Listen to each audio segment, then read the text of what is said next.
Bueno, muchas gracias, queridos hermanos. Me siento raro con este bichito, ¿eh? Es medio extraño, sí. Em, Gracias a los hermanos que nos estuvieron presidiendo la alabanza. Felicitaciones, la verdad que un tiempo precioso que hemos podido compartir. Es hermoso que el pueblo de Dios se pueda unir a alabar a Dios y, y creo que es justo también reconocer a los hermanos que se esfuerzan y trabajan para que lo podamos hacer con libertad, con alegría, con ganas y que lo hagan de una manera excelente, se nota con mucha preparación naturalmente. Es justo reconocerlo. Y hermanos, por eso los quiero felicitar a todos los hermanos también porque también veo que están trabajando muy bien, han tenido una sincronización, una prolijidad, el cumplimiento de los horarios. La verdad que me ha encantado, llevo un montón de ideas. Vamos a ver qué es lo que podemos aplicar y qué es lo que no, después se verá.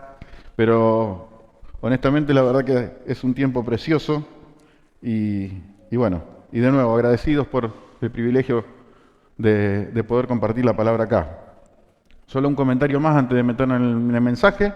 Dos comentarios. Traigo los saludos de los hermanos en Villa Constitución, por supuesto, de nuestra querida ciudad donde somos y donde servimos al Señor hace ya muchos años, donde hemos sido muy bendecidos también por hermanos, unos cuantos hermanos de acá de esta congregación, muy amada, y bueno, les traemos los saludos también. Lo último comentario, me han preguntado por los chicos que me acompañan, gracias, Esteban, Armando y Jeremías. Son solteros, los tres. No más palabras, señor juez. Listo. Bueno, ahí está. Tenemos en pantalla el día malo.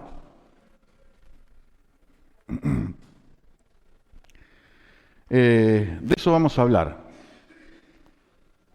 Usted sabe que la Biblia habla de que hay ocasiones en que llega un día al cual le llama el apóstol Pablo puntualmente, ahora vamos a ver un texto que habla de eso, le llama puntualmente el día malo. Pásame una... Ahí está. Usted sabe que el dolor y el sufrimiento siempre han sido un factor que nos ha generado algún nivel de misterio, algún nivel de incógnitas, de preguntas, de dudas. ¿Por qué existe el dolor? ¿Por qué existe el sufrimiento? ¿Por qué las personas buenas tienen que sufrir? Pensamos a veces, ¿no? Es la gran pregunta que, por ejemplo, anda revoloteando durante todo el libro de Job. ¿Por qué hay personas que tienen que pasar por momentos de angustia y a veces de mucha angustia? ¿A qué se debe? ¿Qué explicación hay para, no sé, por ejemplo, nosotros estamos orando por un nenito, les pido oración también, ahora está viviendo en Buenos Aires, ellos eran de Pergamino, un nenito que se llama Ezequías. Él nació con un problema neurológico, pero que no se ha podido encasillar en ningún síndrome de los conocidos. Hoy por hoy se lo conoce como el caso de Ezequías, porque es único en el mundo.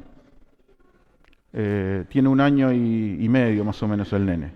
Estuvo mucho tiempo internado en el Garrahan en Buenos Aires, ahora sus papás están viviendo en Buenos Aires porque se han tenido que mudar para poder llevar al nene seguido ahí al Garrahan. ¿Y por qué pasa eso? Todos esos dilemas los podemos sintetizar en esa pregunta. ¿Por qué las personas buenas tienen que sufrir? Bueno, quienes creemos que la Biblia es la palabra de Dios, sabemos que en el mundo conocemos el sufrimiento a causa del pecado. Que si no fuera por eso no existiría el sufrimiento. El pecado de la raza humana que todos traemos desde la cuna y que nos lleva y nos tira como una fuerza, como si fuera la fuerza de la gravedad, nos tira hacia abajo y nos tira y nos lleva a hacer lo malo delante de Dios, y al hacer lo malo delante de Dios, por ende, terminamos dañando las situaciones entre las personas, las relaciones entre las personas, terminamos dañando a otros, nos terminamos dañando a nosotros mismos, y de esa manera se va armando una cadena de sufrimiento. Pero hay situaciones que igualmente nos agobian y nos dejan sin entendimiento y nos dejan sin respuestas. Seguramente nos van a dejar sin respuestas mientras estemos acá en la tierra. Ahora, te hago una pregunta, vos podés contestártela vos mismo. Pensá en la persona más buena que conozcas, ¿sí?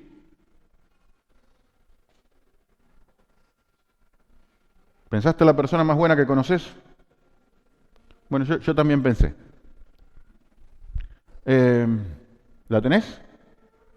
Seguramente es una persona que irradia bondad, que no tenés nada malo para decir de ella, o quizás algo sí, pero seguramente de esa persona que vos estás pensando en este momento, en esa persona confiarías plenamente, porque es justamente la persona más buena que conoces, porque es la persona más buena que conozco. Bueno, déjame decirte algo, esa persona, la más buena que conoces, no es tan buena como parece.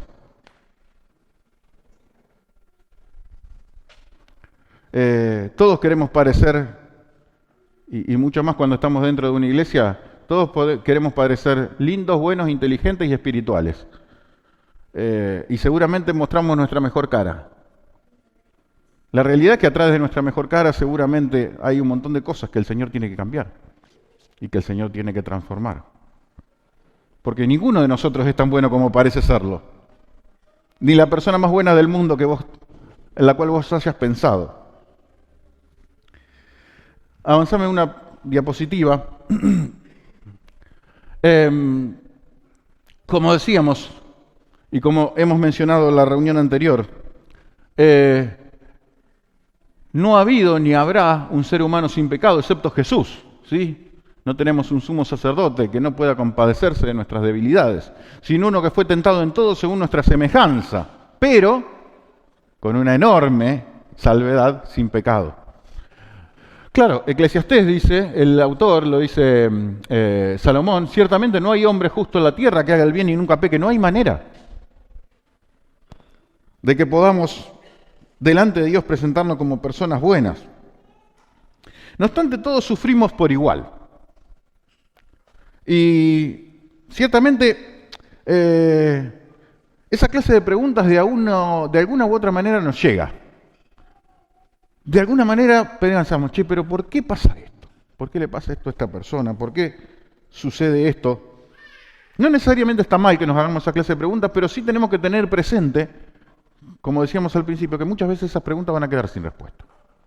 Hay cosas que en nuestra finitud, en nuestra pequeñez, nosotros desconocemos, no sabemos, y solamente podemos confiar en la soberanía de Dios. Vos sabés que a veces hay muchas preguntas, a veces hay preguntas que nos hacemos a nivel de cosas que han pasado, de cosas a nivel mundial, y que no tenemos respuesta. Ni la vamos a tener. Por ejemplo, ¿es verdad que el hombre llegó a la luna o es toda una mentira, una conspiración? Que si hay atmósfera a la luna, que si no lo hay, que la bandera, que si era de chapa, que se fue en un estudio de televisión. ¿Eso es verdad o no? ¿Qué sé yo si es verdad? No me voy a enterar la vida. ¿Quién mató a Kennedy? Sí, lo mató un tipo que después lo mataron, pero ¿quién mandó a ese tipo? Y acá mataron al tipo y esto... ¿De dónde salió el COVID? No, porque los chinos con los murciélagos, y otros dicen no, pero que fueron los yanquis porque lo metieron en un laboratorio que es una experiencia, qué sé yo. No nos vamos a enterar la vida de esas cosas. Hay un montón de cosas que no sabemos. Las cosas que nos dan curiosidad y que a veces nos preguntamos y hacemos preguntas, en la vida nos vamos a enterar de ese tipo de cosas. Hay un montón de cosas que no sabemos, hay un montón de cosas que nosotros nos hacemos las preguntas y está bien que las hagamos, pero que en la vida nos vamos a enterar. Hay un montón de cosas que no sabemos. Vos sabés que la Biblia habla en un momento, en el libro de Romanos, el capítulo 8, el apóstol se hace la siguiente pregunta. ¿Qué hemos de pedir como conviene, hablando de la oración? ¿Qué hemos de pedir como conviene? ¿Cómo podemos orar y postrarnos delante de Dios y hacer una petición que sea la que verdaderamente conviene y la que Dios quiere que hagamos? ¿Qué hemos de pedir como conviene? ¿Y qué dice? ¿Qué se autorresponde el apóstol? No lo sabemos. No lo sabemos. Pero el Espíritu intercede por nosotros con gemidos indecibles. Gracias a Dios que tenemos el ministerio del Espíritu Santo, del cual no vamos a hablar ahora, porque sería largo desarrollar. Pero sí es importante entender esto. Hay un montón de cosas que no sabemos. No sabemos cómo pedir como conviene. No lo sabemos. Y no sabemos quién mató a Kennedy, no sabemos de dónde salió el COVID, no sabemos por qué pasan un montón de cosas malas a gente que, entre comillas, consideramos buena. Un montón de cosas no sabemos. Pero dice el apóstol, cierto, hay un montón de cosas que no sabemos, pero sigue unos versículos más adelante, ¿y qué dice? Hay algo que sí sabemos. Y sabemos, ¿cómo sigue el texto? 28. Que los que aman a Dios todas las cosas ayudan bien. Sí lo sabemos eso. Hay un montón de cosas no sabemos. Sabemos que los que aman a Dios todas las cosas les ayudan a bien. Por eso, cuando surgen cuestiones que no sabemos, que no entendemos, que nos llaman la atención, que decimos, ¿y esto cómo puede ser? Esta cosa. Bueno, nos tenemos que apoyar en lo que sí sabemos. Dios nos dejó un montón de cosas que sí sabemos y en las cuales nos podemos apoyar para vivir la vida que Dios quiere que vivamos. Y lo que no sabemos, se lo podemos dejar a Él. Sabemos, entre otras cosas, que a los que aman a Dios, todas las cosas les ayudan a bien. ¿Sí? Ahora, ¿qué podemos saber acerca de las situaciones difíciles de la vida? Del día malo, por ejemplo. Ahora vamos a hablar de eso. ¿Qué podemos saber de las pruebas y de la dificultad y de las cosas que nos angustian y el corazón a veces se nos desgarra de pensar las cosas que nos tocan vivir o la prueba por la cual estamos pasando, o la prueba por la cual está pasando un familiar querido? Bueno, hay un montón de cosas, como decíamos, que no sabemos, pero sí hay 3/4 cosas que sí sabemos y estamos seguros y que es importante que entendamos a la luz de la Biblia. ¿Qué cosas sí sabemos, tenemos certeza? Son cosas muy sencillas. ¿Sí? No vamos a descubrir la pólvora. Pero son cosas muy sencillas que sí sabemos, pero que necesitamos tener en cuenta cuando atravesamos situaciones y circunstancias difíciles. Porque bajo cualquiera sea la circunstancia, Dios está ahí presente. Y fíjate qué cosas sí sabemos. Mirá, primero, las pruebas son universales. Les tocan a cualquiera. Avanzar la siguiente. Mirá ese texto. Efesios 6:13. Si lo querés tener a la Biblia a mano, lo tenemos ahí igualmente. Pero si lo querés tener a mano, tenelo porque lo vamos a consultar varias veces el mismo texto. Por lo demás, hermanos míos, fortalezcanse en el Señor y en el poder de su fuerza. Vístanse de toda la armadura de Dios para que puedan estar firmes contra las acechanzas del diablo. Porque no tenemos lucha contra sangre y carne, sino contra principados, contra potestades, contra los gobernadores de las tinieblas de este siglo, contra huestes espirituales de maldad de las regiones celestes. Por tanto, tomen toda la armadura de Dios para que puedan resistir en el día malo y, habiendo acabado todo, estar firmes. No sé si vos prestaste atención, pero dice, tomen toda la armadura de Dios, de la cual obviamente no vamos a hablar y no vamos a entrar en detalle, después si ustedes sigan el texto y investiguenlo, pero dice, tomen toda la armadura de Dios para que puedan resistir en el día malo. Si vos prestaste atención también te vas a dar cuenta que no dice por si llega a venir el día malo. En caso de que tengas que pasar por el día malo. No, en el día malo. Es decir, está presuponiendo que el día malo va a venir. ¿Has pasado alguna vez por situaciones de angustia? Bueno, si no pasaste por situaciones de angustia, lamento decirte que ya te va a tocar el turno. El día malo va a venir. El día malo es universal. A todos les acontece. En algún momento sucede. Viene la mala noticia, viene una situación difícil. Hay que atravesar tormentas complejas, muy complejas en la vida.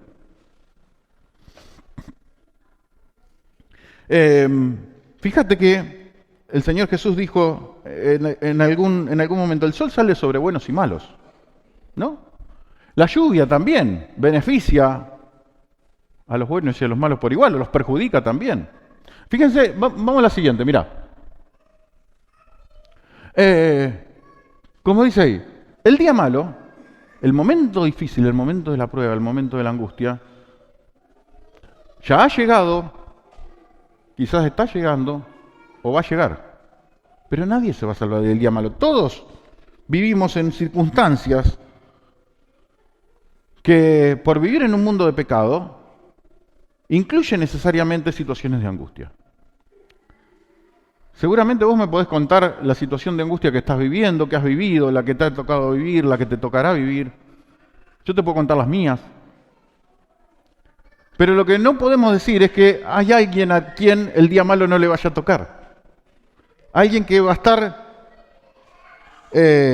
salvándose de situaciones de angustia. De alguna u otra manera, eso va a ocurrir. Segunda cosa que sí sabemos. Primera cosa que sabemos que las pruebas son universales. Nos guste o no nos guste, obviamente que no nos gusta. A mí no me gusta particularmente, no sé si a alguien le gusta, allá él. Pero primera cuestión, las pruebas son universales. Segunda cuestión que sí sabemos y estamos seguros. Las pruebas son transitorias, avanzame uno. Podemos hablar de la transitoriedad de las pruebas. Mirá, avanza otra también. Fíjate que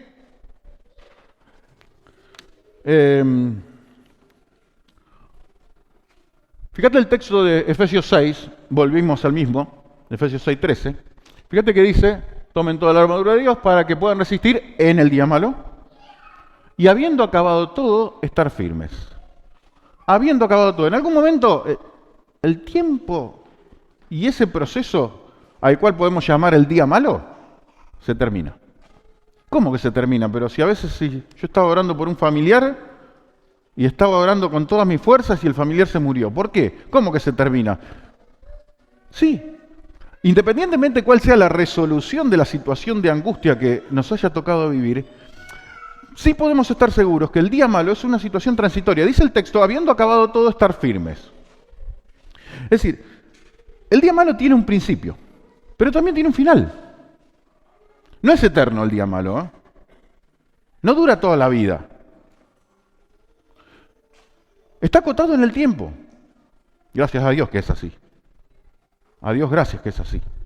El día malo está acotado en el tiempo. Vos fíjate que, si vos lees ahí el texto que está puesto ahí, el de 1 Pedro capítulo 1, versículos 6 y 7, dice, aunque ahora, dice, por un poco de tiempo, si es necesario, tengan que ser afligidos por diversas pruebas. Te lo leo un poco más amplio, mirá.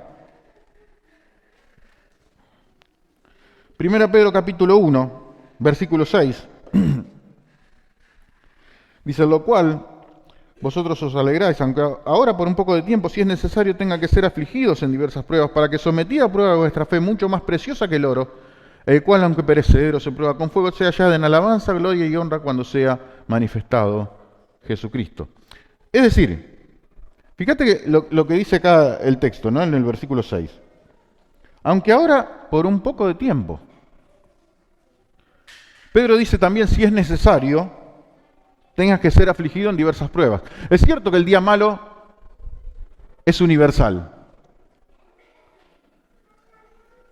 Ahora bien, a veces Dios dispone que ese día malo sea necesario. Y hay situaciones en las cuales ese proceso no es necesario que lo pasemos. ¿Sí? Por ejemplo, hay distintas clases de dolor que tenemos que sufrir, ¿no? Por ejemplo, hay un dolor que es preventivo muchas veces. ¿Sí? Por ejemplo, ponerse una vacuna.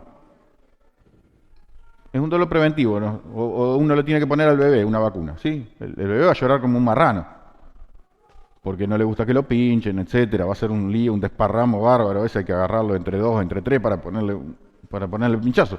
Pero uno sabe que ese dolor es preventivo porque está causándole un dolor muy pequeño que lo previene justamente de un dolor que es muy grande. ¿Sí? Hay dolores que son correctivos. Hebreos capítulo 12, si usted recuerda, Hebreos capítulo 12, versículo 11, el Señor dice que es verdad que al presente ninguna disciplina parece ser causa de gozo, sino de tristeza. Pero después después que pasa ese proceso, da fruto apacible de justicia a los que ellos en ellas han sido ejercitados. Y lo dice en un contexto que está hablando de la disciplina que nuestros padres nos dispendiaban y que, bueno, disciplina que a veces Dios nos tiene que aplicar a nosotros, ¿no? Son procesos que a veces tenemos que afrontar y tenemos que vivir.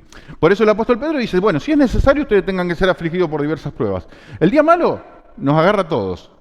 Hay algunas de esas situaciones difíciles que son universales y son para todos. Hay algunas que responden a un proceso correctivo. ¿Sí?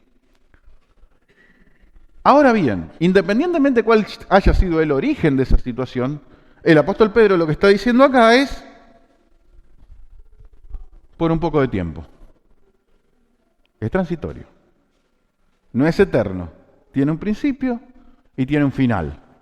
Independientemente de cuál haya sido la resolución de la situación que nos angustiaba, que nos dolía, que nos hacía verdaderamente daño y que no nos podíamos sacar de encima. La misma idea puede verse, no vamos a entrar mucho en detalle, pero la misma idea puede verse en Apocalipsis 2:10, la carta que el Señor le escribe a la iglesia en Esmirna, dice, no temas nada, lo que vas a padecer. He aquí el diablo echará a algunos de ustedes en la cárcel para que sean probados y tendrán tribulación por 10 días. Un tiempo fijo establecido. De estos 10 días se ha discutido mucho qué significa, ¿no? Pero dejamos las cuestiones que no sabemos para otro momento y sí podemos hablar de lo que sí sabemos. Es un tiempo fijo. Él le puso... Después hay que ver si son 10 días literales, qué significan, ¿no? Hay un montón de discusiones al respecto. Pero sí podemos decir 10 días. Es un tiempo que tiene un principio y tiene un final. Es transitorio. Sabemos que las pruebas son universales. Sabemos que las pruebas son transitorias. Sabemos, en tercer lugar, que las pruebas tienen un efecto transformador. Avanzame uno más. Y el siguiente también. Volvemos a Efesios 6:3.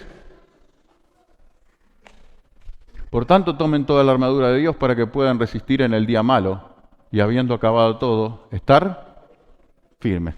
Después que acabó todo, ¿qué pasa? El día malo pasó. Tuvo su final. Vino una inundación, la casa se me inundó.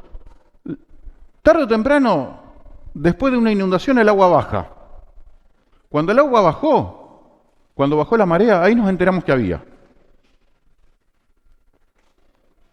Nadie va a ser igual después de atravesar un proceso de prueba. Nadie. Jamás vamos a ser los mismos. Para bien o para mal, pero nunca vamos a ser los mismos. Algo va a cambiar.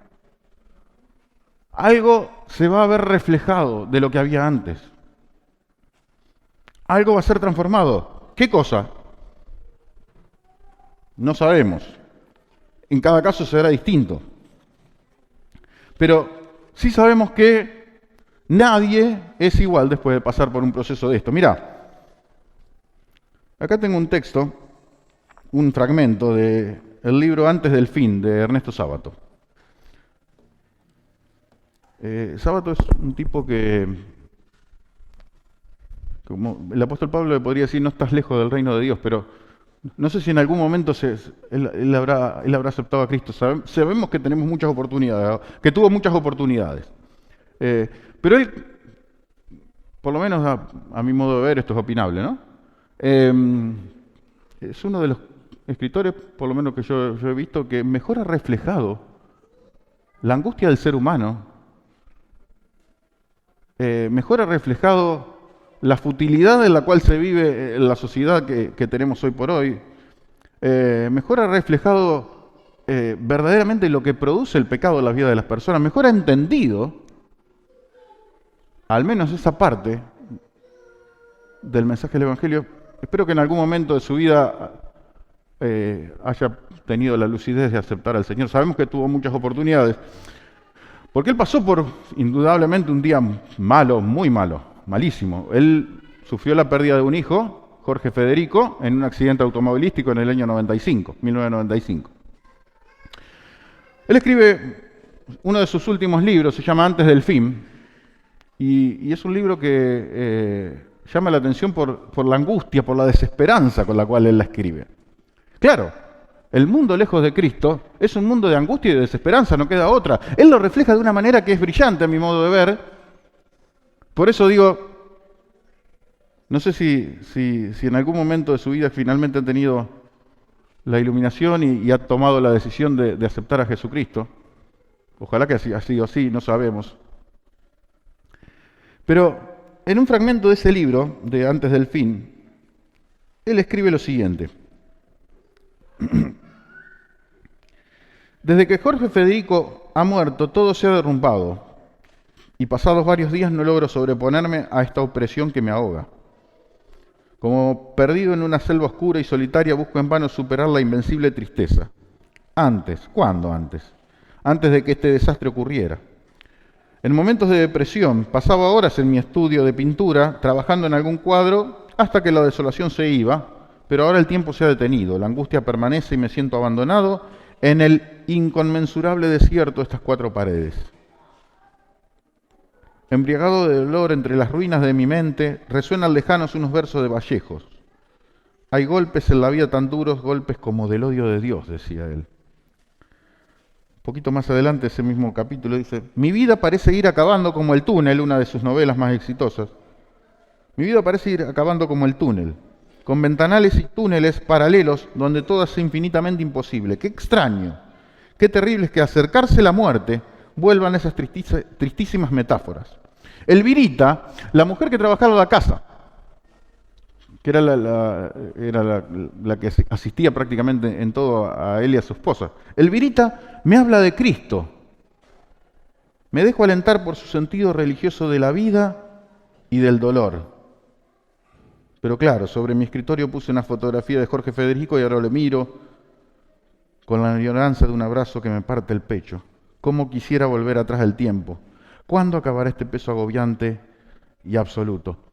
Usted sabe que ahí en el medio de su angustia y su dolor tenía una señora que le estaba hablando de Cristo.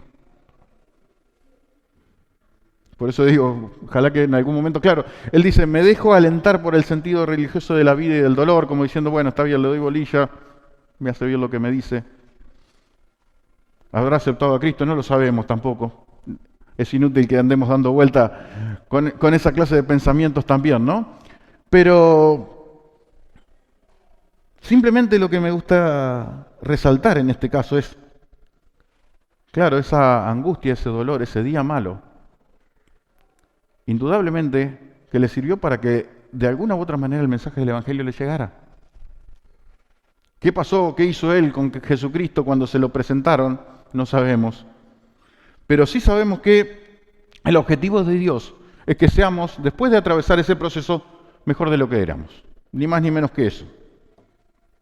Por eso 1 Pedro, recién leímos 1.7, dice que nuestra fe se prueba como por el fuego, ¿no? Como el metal precioso, sí, el oro o cualquier otro metal precioso, cuando pasa por el fuego, se ven las impurezas que tiene, y esas impurezas son las que Dios quiere quitar a través de esa situación, de esa angustia, de esa adversidad. También en Santiago capítulo 1, ahí está, avanzamos.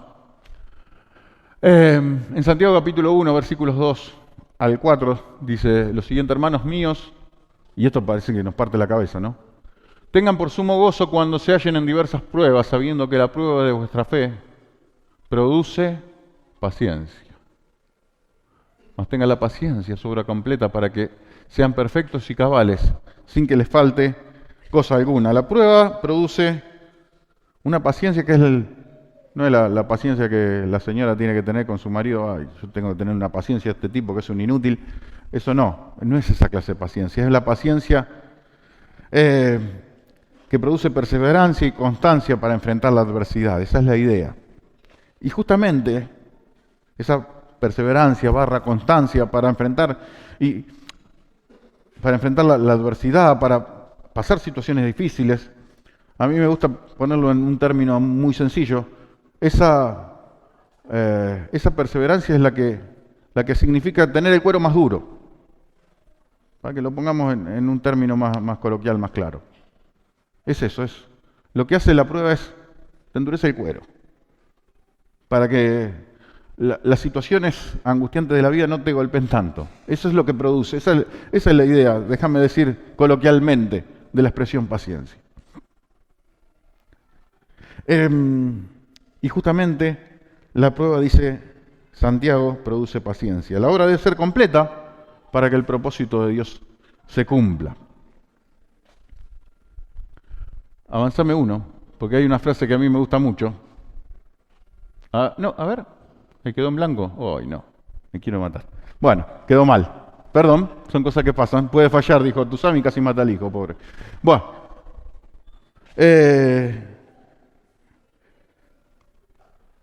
quedó la letra blanca, debe ser por eso, me quedé colgado con eso, perdone. La frase que les iba a compartir ahí. Dice, lo que no aprendemos por la razón, lo aprendemos por el chichón. Eso es una realidad. Quizás el autor sea otro. Yo esta frase se la conocí a un primo de mi mamá, que indudablemente pasó por una circunstancia muy difícil. Él había ido a la iglesia de chiquito, pero era como que estaba en la iglesia porque los padres estaban, porque vio luz y entró. No más que eso. Cuando cumple los 18 años, lo mandan a hacer el servicio militar, como pasaba en esa época. Él tocó la década del 70, época de la dictadura militar. Siempre le gustó hacer muchas bromas y demás. Y bueno, es larga la historia, se la voy a resumir lo más que puedo. La cuestión que por hacer algunas bromas que no fueron bien interpretadas por los superiores militares, a él lo terminan arrestando y termina desaparecido. Definitivamente, nadie sabía dónde estaba, no sabían ni sus familiares, nadie. También es abrevio la historia. En un momento, pleno invierno, día de 2 grados bajo cero aproximadamente, lo torturan, lo habían torturado ya muchas veces, lo torturan y lo dejan tirado en el medio del campo con muy poca ropa, que luego de toda la golpiza que le habían dado y con el frío que hacía, entendían aquellas personas que lo habían torturado que se iba a morir de frío.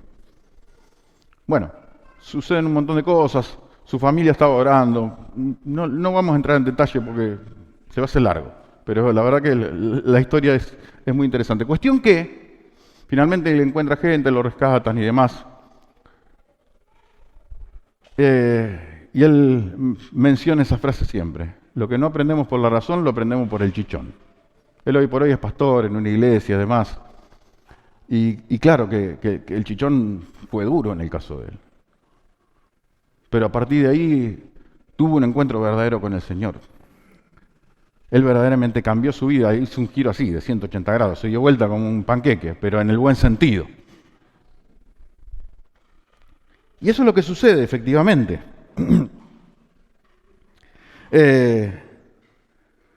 No sé cuál va a ser la transformación que Dios quiere producir. En algunos casos, quizás como sábado, la angustia puede servir para que escuches el mensaje del Evangelio con claridad y con precisión, tal cual Dios quiere que lo escuches. Quizás la angustia te pueda servir para entender que sos un pecador delante de Dios. Que un solo pecado en su presencia arruina tu vínculo con el mismo Señor. Que esa ofensa en contra de la santidad y la pureza de Dios también implican un castigo, y es un castigo eterno, del cual no nos gusta hablar, pero que es una realidad, a la cual la Biblia misma la llama infierno. Que luego de todo eso, que es un panorama tan negro y tan terrible, Dios muestra su amor para con nosotros en que siendo aún pecadores, Cristo murió por nosotros. Gracias a Dios que los pecados de muchos de los que estamos acá, incluyéndome, no han quedado impunes, pero sí hemos sido sustituidos. Jesucristo en la cruz del Calvario estaba cargando el peso y la culpa de todos y cada uno de mis pecados y de un montón de gente que está acá, y de los tuyos también.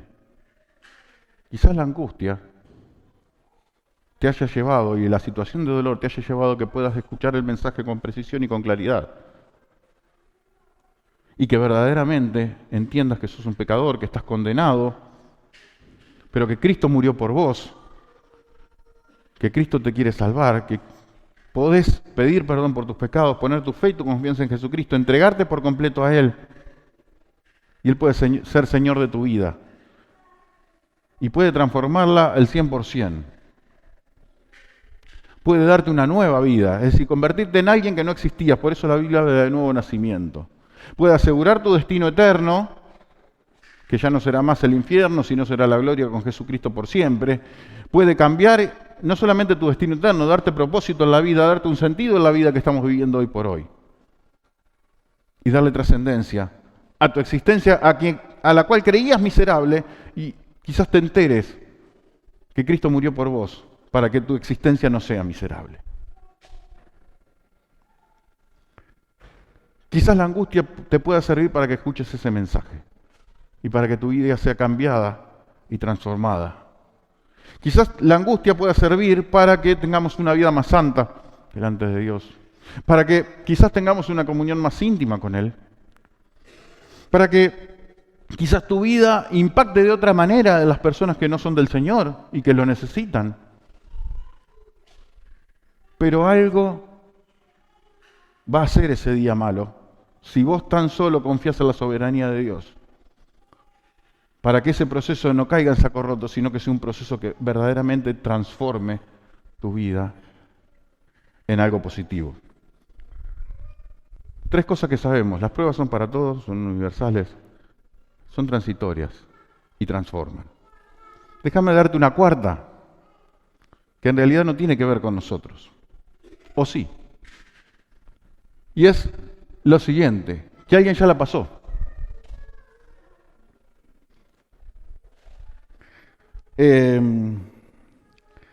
Déjame decirte que si estás pasando por una situación de angustia, cualquiera sea esa situación de angustia, déjame decirte que no sos el primero. Alguien ya la pasó antes que vos. No importa de qué situación de angustia estemos hablando. Te puedo asegurar, estamos completamente seguros, esto sí sabemos, que alguien la pasó antes que vos. Fíjate, avanzame una y fíjate estos textos. En el libro de Hebreos se nos cuenta que Jesús sufrió cualquier tipo de angustia que nosotros podemos haber sufrido, podemos estar sufriendo, podemos llegar a sufrir. Capítulo 2, versículo 18 dice: por cuanto Él mismo fue tentado, en el sufrimiento es poderoso para socorrer a los que son tentados. Esa es la traducción de la Biblia de las Américas. Texto que también mencionamos ya varias veces, Hebreos 4:15. No tenemos un sumo sacerdote que no pueda compadecerse de nuestras debilidades, sino uno que fue tentado en todo, pero sin pecado. En Hebreos capítulo 5 también se dice que Cristo en los días de su carne, ofreciendo ruegos y súplicas, con gran clamor y lágrimas. Seguramente está haciendo referencia al evento de Getsemaní, ¿no? Donde Jesús estuvo orando pocos minutos antes de ser arrestado. Con gran clamor y lágrimas, al que lo podía librar de la muerte fue ido a causa de su temor reverente. Él tuvo situaciones de gran clamor, de gran angustia, de lágrimas. Lloró a grito pelado, si querés traducirlo en coloquial argentino. Gran clamor y angustia es eso, llorar a grito pelado.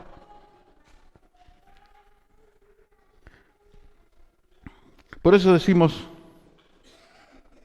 y podemos decir con total seguridad, no sos el primero. Cuando yo pase por alguna situación de angustia me tengo que acordar, yo no soy el primero. Jesús ya la vivió antes que yo. Cualquier tipo de situación de angustia, Jesús ya la vivió antes que yo la haya vivido.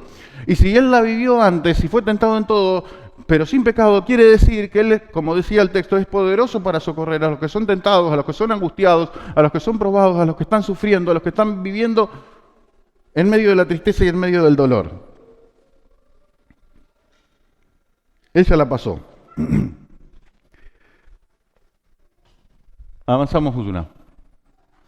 Quizás conozcas el caso de esta mujer, ¿no? Joni Eareckson Tada. Tuvo un accidente de chiquita, ¿sí?